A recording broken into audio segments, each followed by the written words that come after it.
Good evening and welcome to Tucker Carlson Tonight. Beto O'Rourke, we are sad to tell you, has changed. He's not the boyish, carefree road tripper with the primo weed hookup you might remember from just a few months ago. That Beto is gone, maybe forever. The new Beto is far more serious, even angry. What's the new Beto mad about? Well, climate change, obviously, and border walls, and bigotry, and uptight old people who don't understand that skateboarding is not a crime.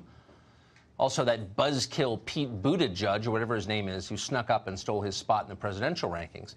That was annoying as hell. But mostly what Beto is mad at is Beto. Beto's had some free time recently, being unemployed, so he looked inside and came to the conclusion that actually he's a pretty mediocre person, not a good guy at all, pretty much an awful human being.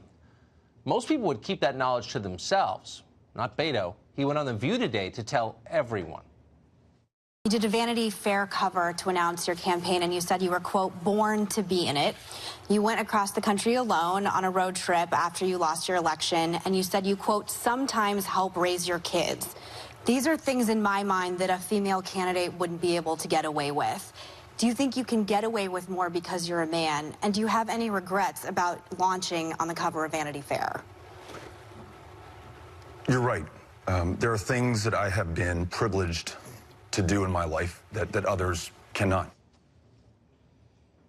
You're right, said Beto. Male privilege is real. I should know. All those cool, fun things I've done in my life, I only did them because I'm a man.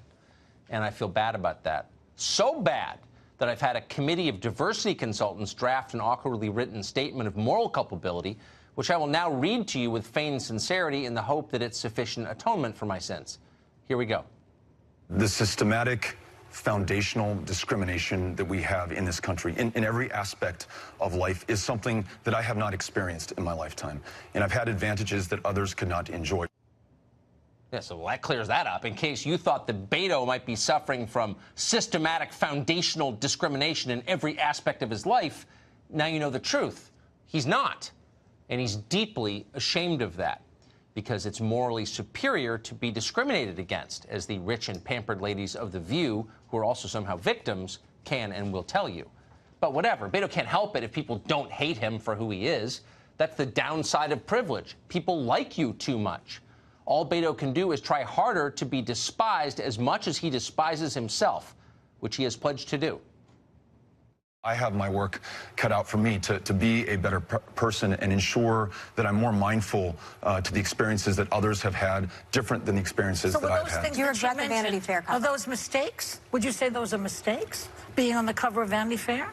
Yeah, so Megan, it looks elitist? What? I think it reinforces that perception of privilege. And that headline that said I was born to be in this, in the article was attempting to say that I felt that my calling was in public service. No one is born to be president of the United States of America, least of all me.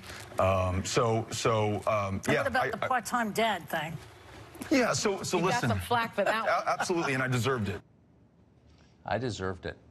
Just so we're clear on this, the lady who makes millions talking about herself on a TV show every day disapproves of Beto appearing on a magazine cover because it's, quote, elitist. And Beto fervently agrees with her. Of course he does. There is no criticism of Beto that Beto does not agree with. Back in March, he apologized profusely for saying that his wife had raised their 3 kids. Do you even know how patriarchal that sounds? Beto does. And he's really, truly, sincerely sorry he said it.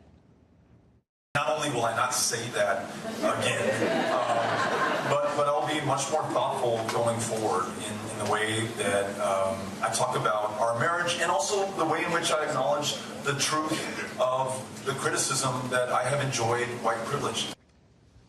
I have enjoyed white privilege. There you go. He acknowledged it. Thank you, Mr. O'Rourke, for your candor. But the real question is, how much did you enjoy white privilege? We'll get to those details in our next round of questioning. But in the meantime, we don't want to give you the impression that Beto is the only one groveling here. Far from it. They all are.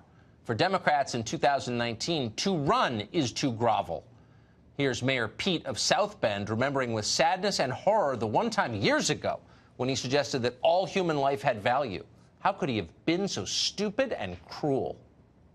In 2015, you said that all lives matter when you spoke about two police controversies that were happening in South Bend.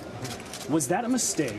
What I did not understand at that time was that that phrase, just early into mid, especially 2015, was coming to be viewed as a sort of counter slogan to Black Lives Matter. And so this statement that seems very anodyne and something that's kind of nobody could be against actually wound up being used to devalue what the Black Lives Matter movement was telling us.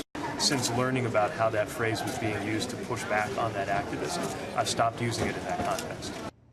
Yeah, how could I have been so stupid? And here's Senator Kirsten Gillibrand of New York calling in artillery on her own position after an NBC researcher discovered that she had once supported national borders. Seriously. You essentially said that you were embarrassed about your previous position on immigration. Tell me about that. Well, I don't think it was driven from my heart. I was callous to the suffering of families who want to be with their loved ones, people who want to be reunited with their families. And I recognize, as we all do, that immigration and diversity is our strength as a country. I really regretted that I didn't look beyond my district and talk about why this is an important part of the United States story. I was callous. I was heartless. Don't hate me. I hate myself enough. Well, thank you for sharing, Kirsten. Good luck with your self-esteem issues. Joe Biden is a good quarter century older than Senator Gillibrand, who herself is older than a lot of the Democratic candidates. So you'd think Biden would be old enough he would have earned the right not to say he's sorry. But think again. Age is now itself something to apologize for, and Biden did. Biden grew up at a time before human warmth was reclassified as a criminal act, and he's very, very sorry for that. Social norms have begun to change. They've shifted. And the boundaries of protecting personal space have been reset. And I get it. I get it. I hear what they're saying. I will be more mindful and respectful of people's personal space. We could go on with the orgy of apology. Kamala Harris apologizing for putting criminals in jail. Bernie Sanders apologizing for how women were treated on his last campaign, even as he denied they were mistreated. Amy Klobuchar apologizing for once wanting pizza in school lunches, etc. Tomorrow, all of them will be apologizing for something new. In a world without forgiveness, this is a cycle that continues forever. No self-abasement is ever enough. The left has become a kind of rolling inquisition with a bottomless appetite for ritual punishment and humiliation. Tell us you've been naughty. Thank you, sir. May I have another? This is sick. These people have no dignity. They have no self-respect. There is nothing they won't say, nothing they won't admit to, whether it's true or not. They despise themselves. Be careful of people like that. They're likely to feel the same way about you.